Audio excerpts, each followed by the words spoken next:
नमस्कार, स्वाभिमानी न्यूज चॅनलच्या बातमीपत्रात आपले स्वागत।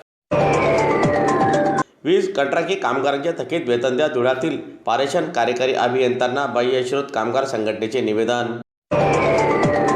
वीज कंत्राटी कामगारांना गेल्या 3 महिन्यांपासून पगार न मिळाल्यामुळे महाराष्ट्र बाह्यस्रोत वीज कंत्राटी कामगार संघटनेच्या वतीने आज धुळ्यातील महाराष्ट्र राज्य विद्युत पारेषणच्या कार्यकारी अभियंता यांना निवेदन सादर करण्यात आले।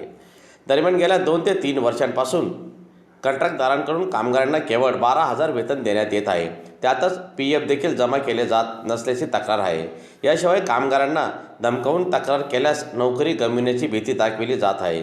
यामुळे कामगार अनेक वर्ष हा अन्याय सहन करीत असून 3 महिन्यांपासून पगार थकीत असल्यामुळे कामगारांवर उपासमारीची वेळ आलेली आहे।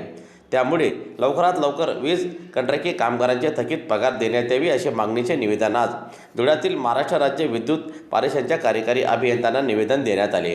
दरम्यान यावेळी निवेदन देण्यासाठी महाराष्ट्र बाह्यस्रोत वीज कंत्राटी कामगार संघटनेचे केंद्रीय अध्यक्ष दीपक ओतारी, जिल्हा अध्यक्ष राजेंद्र वानखेडे, कुणाल ठाकूर, भारतसिंग गिरासे, योगेश चित्ते, राहुल कोळी, दिनेश मुजगे, मयूर पाटील, योगेश थापा, गणेश पाटील, राज एशी, तलाश पवारसह कंत्राटी कामगार संघटनेचे पदाधिकारी कर्मचारी मोठ्या संख्येने उपस्थित होते।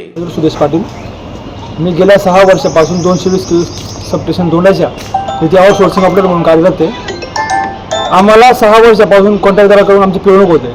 वेळेवर पगार भेटत नाही, PF अकाउंटमध्ये जमा होत नाही, 1 वर्ष PF टाकत नाही। PFची मागणी केली असता 8ची उत्तर देण्यात येतात। आता गेल्या 4 महिन्यापासून आमचा पगार नाही आहे। महाराष्ट्र शासनाने 19% पगारवाढ केली एप्रिल 2024 पासून, ती अजूनपर्यंत मिळालेली नाही। पगार फक्त 12,000 मिळतोय, वरून आम्हाला जो पगार आहे तो पूर्णपणे मिळत नाही। याची दखल घेण्यात यावी अशी आमची मागणी, एवढीच मागणी। तर आम्ही आज कार्यकारी अभियंता यांना पत्र दिलं आहे, आमच्या मागण्या पूर्ण करण्यात यावं असं त्यांनी आम्हाला आश्वासन दिलं। जर आमच्या मागण्या पूर्ण झाल्या नाही तर आम्ही तीव्र आंदोलन करू येत्या 8 दिवसामध्ये।